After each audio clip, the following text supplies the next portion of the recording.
In the next two sections, starting here in section 20, we're going to be looking at the typical clauses found in an ocean carrier service contract for FCL cargo.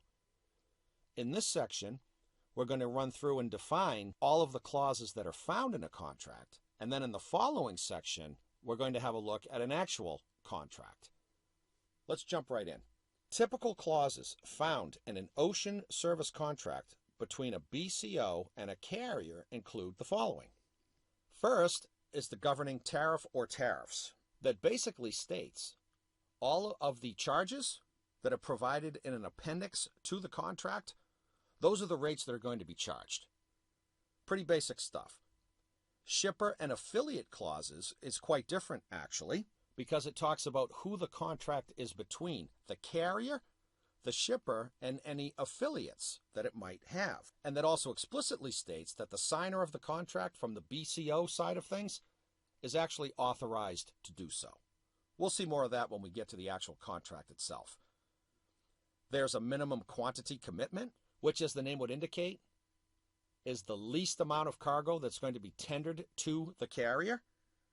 And usually in the minimum quantity commitment section, there are definitions about different container sizes and how a 20-foot container represents a half of an FEU, a 40-foot equivalency unit, and how a 45-foot container shall equal 1.25 FEU. Those types of things are in that section as well. Next sub-bullet, the contract rates themselves by port pair, the service commitment, and any non-performance clause. This section is from the carrier perspective, making a commitment to provide space on vessels during a given period, and what happens if there is a non-performance of that obligation. This is also, interestingly to say, the section in the contract where the carrier is going to require a certain amount of time in advance of a booking, typically 14 days, so that carrier can plan the vessel loading with ample notice. That's in that section as well. And then last here, any peak season surcharge, whether or not there will be applicable a peak season surcharge, that's something that the BCO has to negotiate, hopefully not being exposed to PSS, peak season surcharges. Moving on, similar to PSS, are there going to be any GRIs allowed, a general rate increase allowed? That has to be negotiated. Second sub-bullet on this slide, verification of contract carryings and record retention. This is basically the obligation of the BCO when a booking is made to notify the carrier that the containers are to move under a specific contract. That's the verification of contract carryings. A dead freight clause. This is a clause that's on the BCO. Should they fail to tender enough cargo to fulfill the commitment of 1,000 TEU for a contract, and what the fee is for that dead freight clause, or what is sometimes referred to as a shortfall penalty. Audit and record retention. That's just an agreement about where records will be kept at the offices of the carrier, etc. Applicable law will designate the country whose law will apply if there is a dispute between the parties, the carrier and the BCO. That's very common for any type of international contract, actually. Before we move on to more clauses found in an ocean service contract, let's stop for a supply chain perspective entitled Some More Alphabet Soup. Continuing on with our theme of alphabet soup and the use of acronyms in global trade, there are two more worth mentioning that are related to negotiating carrier contracts. The first is GRI, which stands for General Rate Increase. Driven by factors that may include higher carrier operating expenses or demand for space on container vessels, meaning the demand is high, carriers may announce a GRI, which essentially is an increase in price. If BCOs do not have verbiage in a contract that doesn't allow for GRIs, there is a good chance they will pay more.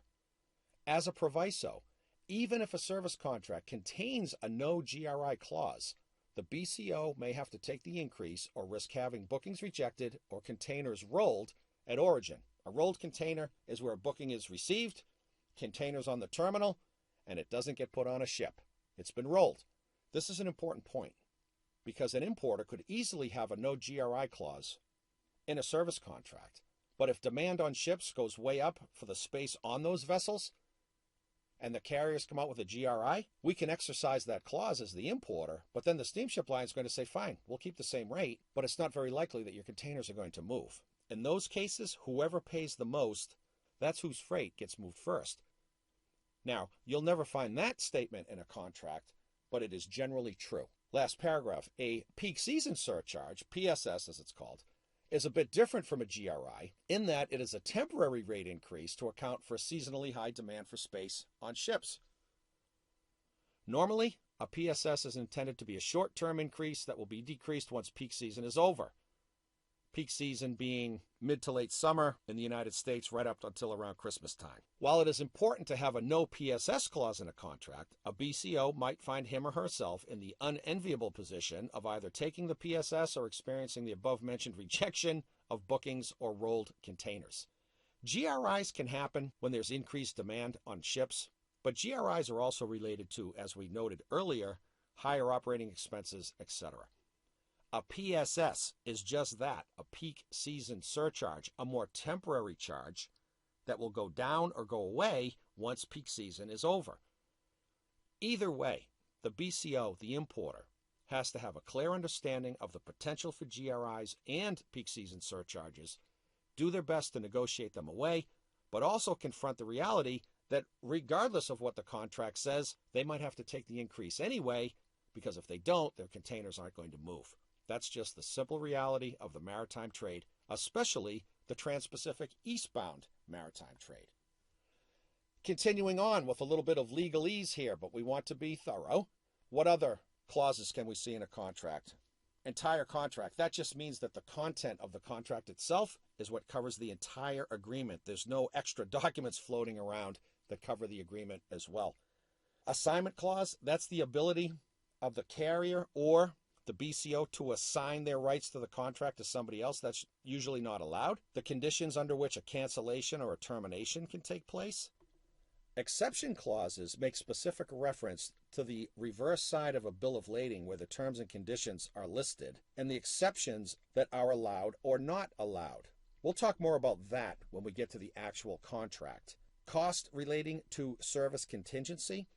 These are additional expenses that come from a disruption to service like a strike, lockout, or work stoppage.